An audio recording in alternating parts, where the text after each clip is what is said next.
So what even counts as an author brand? Sometimes it's very easy to recognize, but it's not easy to put it into words what it is. But how do you figure out your own brand when you have so many different projects across genres, and is a brand even worth it? Do I need one? I've been thinking about these questions a lot recently as I've been, pivoting quite hard from YA contemporary to YA fantasy. So yeah, grab a beverage and let's chat about it. But if you're new here, hi, hello. My name is Grayson and I write YA broadly. My last project was a LGBT plus contemporary romance YA novel. I said those adjectives completely backwards, but I was writing that, and then in March I started querying that, and that is still to be continued. But now, as you can see, there's been a shift. There's been a shift in the vibes, in the dynamic, in the genre that I'm writing, and this has got me thinking, who am I? Who am I as an author? What is my brand? And by that I mean, I can just demonstrate it like this. Neil Gaiman, he has a very distinct vibe about his books. V.E. Schwab, another very distinct author. You can tell it's a V.E. Schwab book, not just by how the covers look, which is, due to the publishing team, but also the vibes. They're very slow to start out.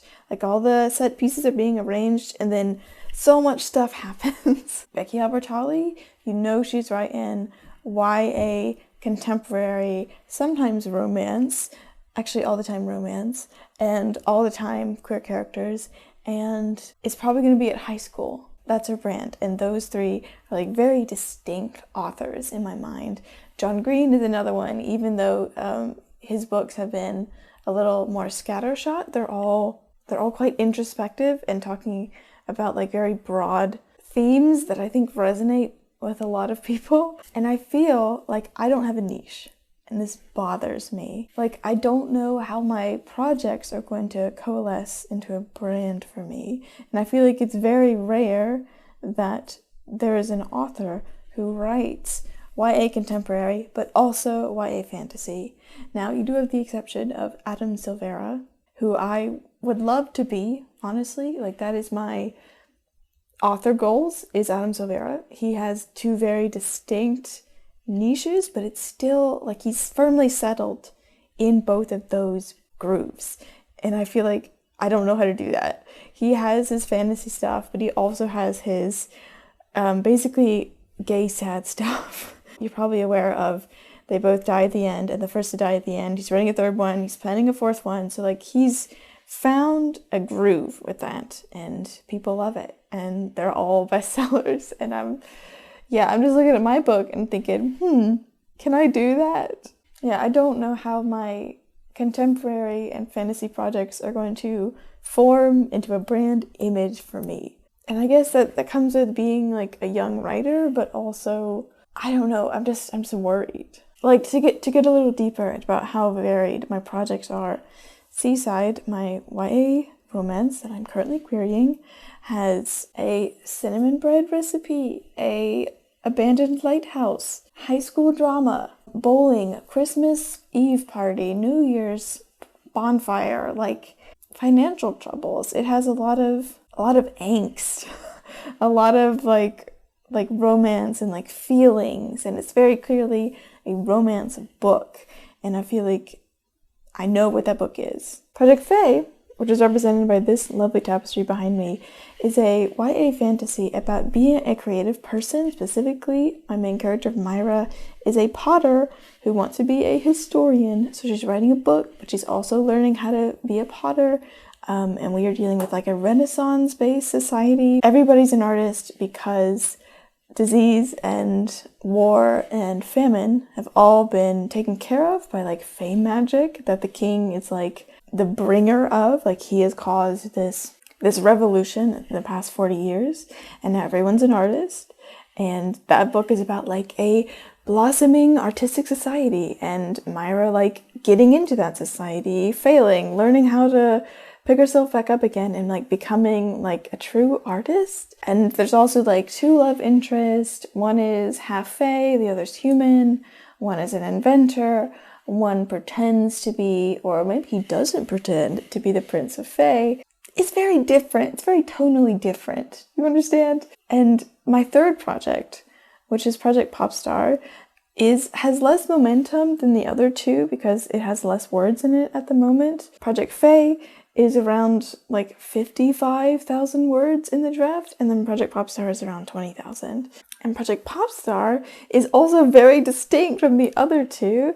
Project Popstar is like I don't even know what age category to put it in, and I can't tell you much about it because I'm trying to keep my cards close to my chest on this one because I feel like it is very easily a book idea that is very commercial and I don't want to like say it. But obviously it's got elements of music and there's a band and there is romance, intrigue. It's a book that's like looking back on the past.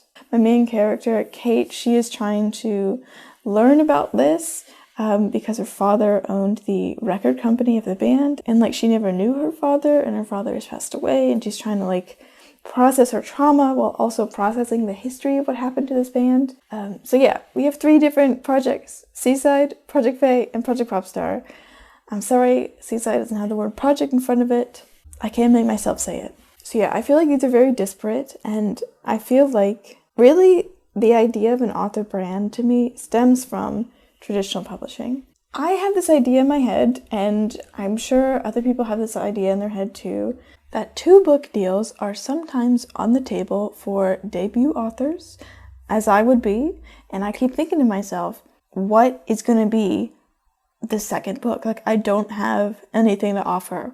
I've not had a YA contemporary high school romance book thought in my head for like the past 3 years. Like, I have no new ideas, and I've tried many times to get an idea to come out, to force an idea out, and it doesn't work. It just doesn't work.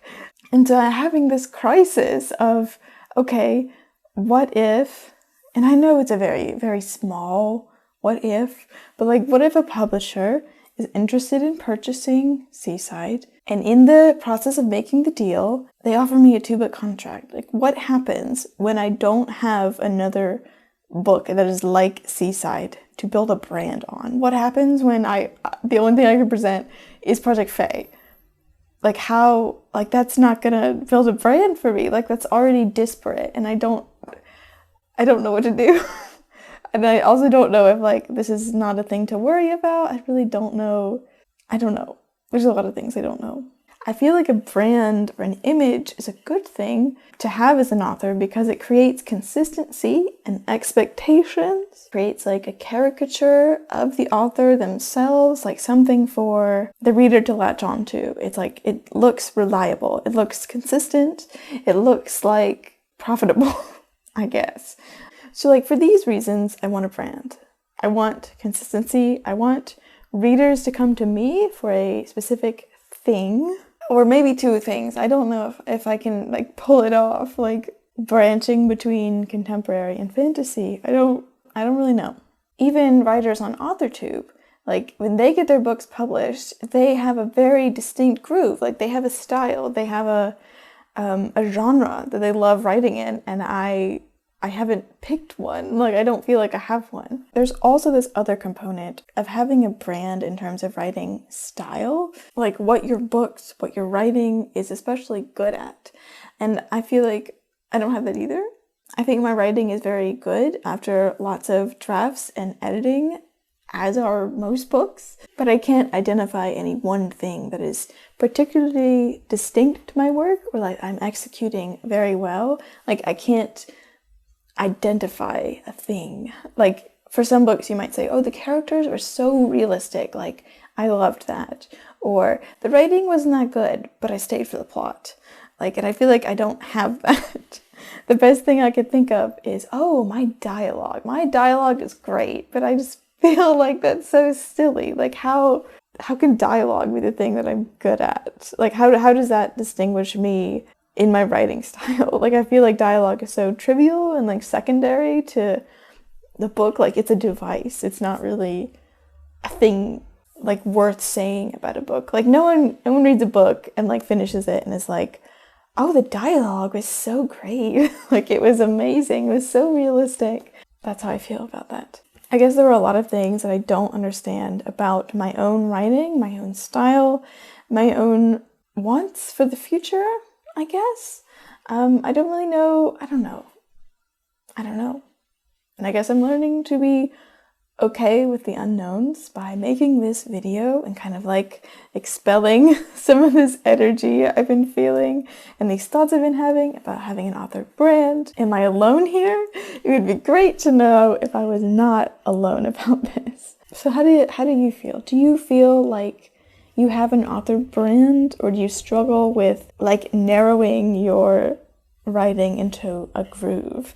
That's what I'd like to know in the comments down below. Yeah, I feel like mainly these thoughts are driven by me currently querying and thinking deeply about what it means to be a traditionally published author. Tell me what genres you write in, and if they are many and far apart from each other, I would especially love to know that. Yeah, or any tips for building an author brand or coming up with books that are similar but not the same to each other. Everyone take a deep breath together. I think that is all I want to say for this video. It was really good. It was really good to chat about this. Thank you guys so much for watching this video, and I'll see you in the next one. Bye!